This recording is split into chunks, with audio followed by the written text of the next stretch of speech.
அவருக்கு என்றைக்குமே நாங்கள் வாழ்த்து சொல்ல கடமைப்பட்டவர்கள். எங்களோடு தோழமையோடு இருக்கக்கூடியவர். அவருக்கு எங்களுடைய தலைவர் சார்பிலும் எங்களுடைய இயக்கத்தின் சார்பிலும் வாழ்த்துக்களை தெரிவித்தோம். ஆளுநர் எப்பவுமே அவர் தமிழ்நாட்டில் இருக்கிறோங்கிறதையே மறந்துடுறார்.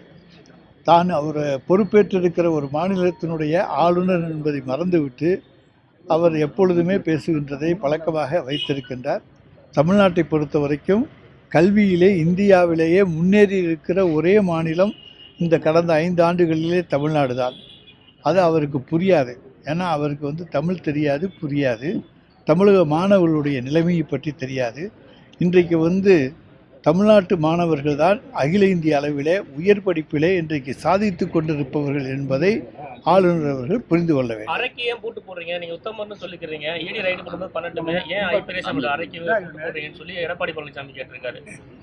சார், அறைக்கு பூட்டு போட்டால் பூட்டை அந்த டயத்தில் சாவி அவங்க வெளியூர் இந்த இடத்துக்கு ரைடு வரப்போகிறாங்கங்கிறது யாருக்கும் தெரியாது. அன்றைக்கு அந்த அறையினுடைய சாவி அவருடைய துணைவியார் இடத்துலையோ வேறு யார் இடத்துலையோ இருக்கோ, அதுக்கு பூட்டு போட்டிருப்பாங்க. அழைத்து துறக்க சொல்ல வேண்டியது தானே. அதை விட்டு ஒரு சீலை வச்சுட்டு துறக்க சொல்ல வேண்டியது தானே. அதை விட்டுட்டு ஏன் உடைக்கணும்? என்ன எங்கே இவங்க தான் பாதுகாப்புக்கு இருக்காங்கல்ல. அதாவது இது இப்பொழுது மிரட்டல் படத்தை தொடர்ந்து இருக்கிறார்கள்.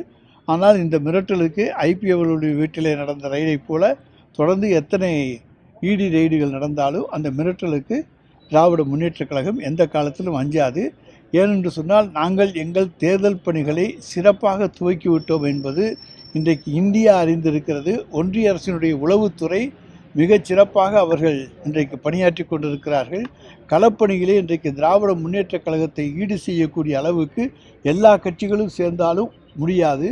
அந்த அளவுக்கு உறுப்பினர்களையே வாக்காளர்களையே உறுப்பினர்களாக சேர்த்து இன்றைக்கு தேர்தல் பணியை சிறப்பாக கொண்டு சென்று கொண்டிருக்கிற இயக்கமாக திராவிட முன்னேற்ற கழகத்துடைய கூட்டணி இருக்கிறது. அதிமுக முதலமைச்சர்கள் மீது ஈடி ரைடு வரும்போது அவங்க வீட்டு வாசலில் தொண்டர்கள் உட்கார்ந்து நம்ம விமர்சனம் செஞ்சோம்.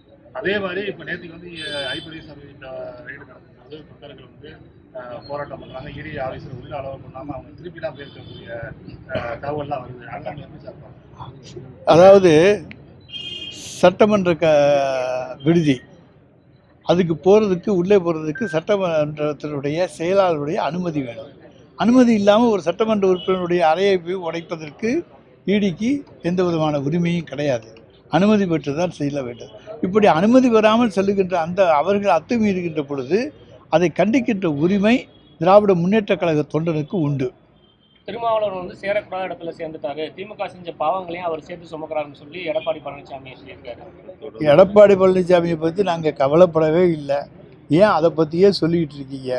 அவர் இன்றைக்கு பாரதிய ஜனதாவினுடைய கொத்தடிமை. அவர் சொல்வதை பற்றி எங்களுக்கு கவலை இல்லை. நடிகர் விஜயோட மாநாடு 20ஆம் தேதி தொடங்குது. அது ஒரு பெரிய தாக்கத்தை ஏற்படுத்துமா? எந்த தாக்கத்தையும் யாரும் ஏற்படுத்த முடியாது. தமிழ்நாட்டிலே திராவிட மாடல் ஆட்சியினுடைய 2ஆம் பாகம் தொடரும், 3ஆம் பாகமும் தொடரும். அது பொன்னியின் செல்வனை போல தொடர்ந்து நடந்து கொண்டே இருக்கும். 28ஆம் தேதி உள்துறை அமைச்சர் அமித்ஷா வந்துட்டு போறாரு. எந்த வியூகத்தையும் தமிழ்நாட்டில் வகுக்க முடியாது. அவங்களால வாக்குச்சாவடி முகவர்கள் நியமிப்பதே தடுமாறுறாங்க. அவங்க என்னத்தை தேர்தல் களத்தில் சாதிக்கப் போகிறார்கள்? எனவே அவர் எத்தனை முறை வந்தாலும் எங்களுக்கு அச்சமில்லை.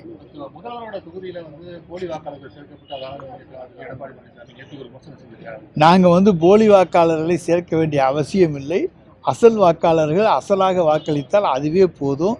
எங்களுக்கு போலி வாக்குகள் தேவையில்லை. பிளே ஸ்டோர் மற்றும் ஆப் ஸ்டோரில் இருந்து பாலிமர் செயலியை QR கோடு மூலம் பதிவிறக்கம் செய்யுங்கள். செய்திகளை உடனுக்குடன் பெறுங்கள்.